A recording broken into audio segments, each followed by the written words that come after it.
Welcome back, ladies and gentlemen. Today we are reacting to the most overrated cookies. Say it with me now. Overrated Oreo. That's right, y'all. Oreos. The most mediocre cookie, dude. What? There's original, not double stuffed, diabetes stuffed, the most stuffed, the cakesters, and then all the flavors. Like what, red velvet, golden Oreos are pretty good, honestly.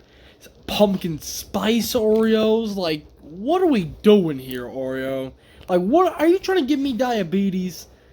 I ain't got it, but I'm fat, so man. Like, I know America loves them, but dude. This is the most popular cookie in the world. Yeah, because of America. Like, this is how Americans be. Oh my god, that's so good, I love Oreos. Like, bro, I get it. Our average weight's like 400 pounds, but like, dude, you can't eat Oreos all day. You twist it, you lick it, and you dunk it. You do not lick it, you scrape it. A wholesome and delightful way to enjoy a tasty snack. But the company behind Oreo may not be so wholesome. Popular cookies on the planet, Oreos, has now been hit with a class action lawsuit. Why does this dude look like an elf? Like, hold on. I mean, I can see it. You give him a little Santa fit, and that's an elf. Alright, back to the video. Alleging that what they're saying is on the package that's in the product isn't actually in the product. It's just sugar.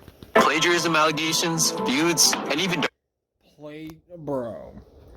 Literally everyone in 2023 be plagiarizing. Like, YouTubers are plagiarizing YouTubers.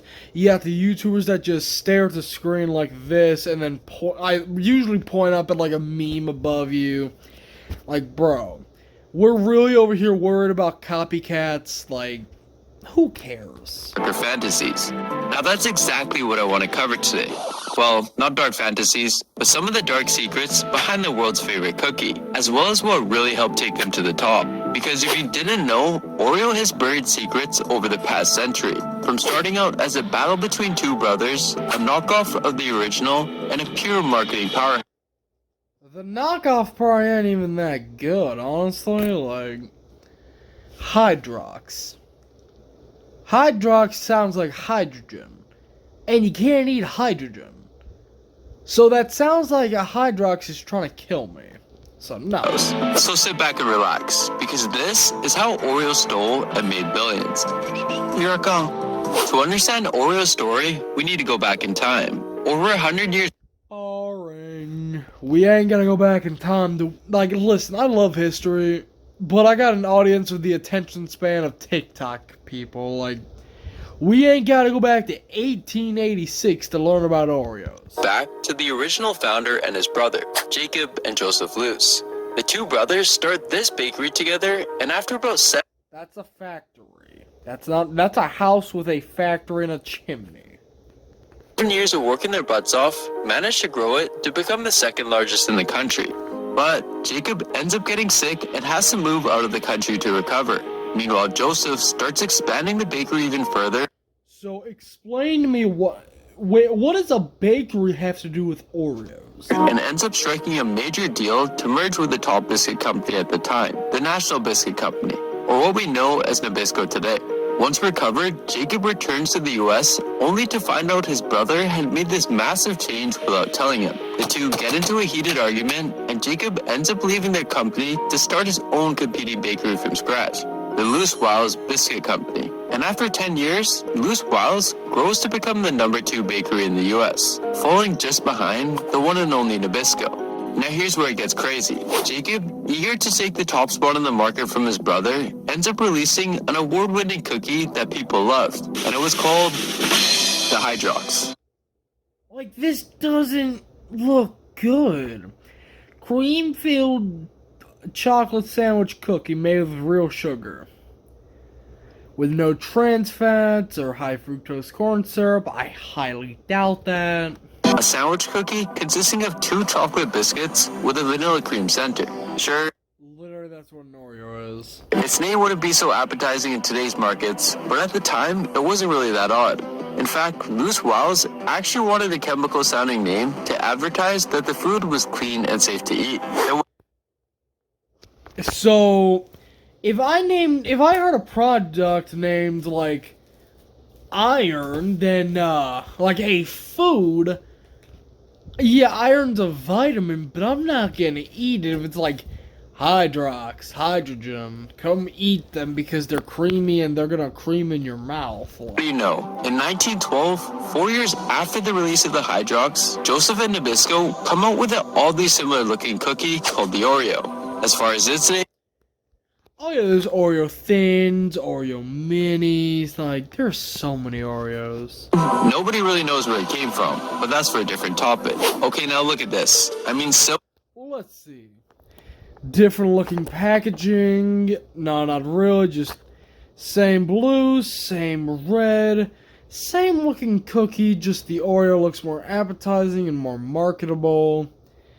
The Hydrox just looks more like a cardboard box with Oreos in it, but I mean, and the Oreo is also way more. 14.3 ounces to 8.3, so you're getting more. similar might be an understatement. Side by side, the two are pretty much identical. The circular shape, the white filling, and even the laurel wreath design on the What, the cum filling? I mean, outside. But thankfully for Jacob and his Hydrox, Oreo didn't actually do that well during the first few years of its launch. It was priced cheaper than the Hydrox and came off as a generic cookie. So the Hydrox remained the king of cookies, while Oreo was produced at a loss. But obviously, our story doesn't end here, with Oreo becoming the household name we all know today. So how did they really win? Was it their they forced people to eat their cookies because they put them in saw traps and said, you either die or you eat the cookie. Your choice. And you will enjoy this cookie. And you will tell everyone about how good this cookie is or you will be killed. Understood? name? Was it their taste? Was it their marketing? Or did Oreo type the Hydrox and torture it with their own cleaning product? Well, luckily for you, I've done the research so you don't have to. Let's start with the obvious, the names. As I pointed out earlier, Hydrox wasn't named mistakenly, since it was very common for companies in the early 20th century to put sawdust and other cheaper alternatives for biscuits. The Hydrox So the Hydrox is made of sugar and sawdust. Sugar dust. name was intended to make the cookie sound pure and high quality. It sounds like chemicals and stupidity. In fact, I would argue that it was a pretty clever name if you took the time to think about it. But of course, as time went on and consumer behavior started to change, so too did the interpretation of the name. Hydrox began to sound a lot like the generic cleaning products that were on the market. So as you might have guessed, the cookie quickly lost its sexy, Sexy. Oh yeah, we made a super sexy cookie. We got all the strippers with it too, yeah. In 1999, Hydrox was then renamed to Droxy's, but somehow performed even worse.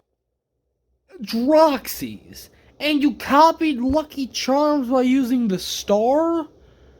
Oh nah. Now, although Hydrox's name probably wasn't the best, if you take a look at Oreos, theirs doesn't sound like anything special either. And I mean, how much can you really blame the name? For all I know, the world's most valuable company is named after a fruit, which is as generic as it gets. There had to be something else in the mix. And this is where I believe Oreo really took things to the next level.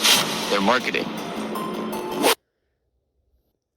Now, we all know the marketing stuff, dude. Like, all they do is they either use celebrities to advertise how good their Oreos are, or they're just really good at making ads, because I can't lie, they're actually pretty good at making ads. Like, I know I bash on Oreos and Coke a lot, but they're great at making ads, I can't lie. For example, in 1974, Oreo released a double stuffed Oreos, which I think They're not double stuffed, they're 1.89. we can all agree totally revolutionized the game, even if they might not actually be double stuffed. You didn't hear from me, but they're more around 1.8 times more stuffed. Or how about in 1985, when they teamed up with Dairy Queen to launch the Oreo Blizzard, the same year that Oreo... Doesn't McDonald's also have the Oreo Blizzard, or not Oreo McFlurry too? I mean, officially earned the title of best-selling cookie in the world, selling over 6 billion cookies that year. Now, it seems like they have a flavor that covers almost anything and everything, from Oreo mint to Oreo birthday cake to even Oreo watermelon. Now I got a few boys of mine I could have try that. You name it, they've probably got it. By the way, what's your favorite flavor? Let me. Oh, what is that? Hold it. Cookie butter? No. Peeps? Pina coladas? What are these flavors? Reduced fat maple cream? PB&J? Dog, I need to try these, because these all look... That Dunkin' Donuts mocha one, I'm not gonna lie, bro. I'm not gonna lie. That looks kind of fire. Alright, hold up. Oh, crap. In the comment section below. I'm more of a classic Oreo guy myself. Now, I'm not saying. Now, I'm more of a normal guy myself. Anyways, I hope y'all enjoyed that video. I'm sure you didn't, but I'll see y'all next video, and have a good day.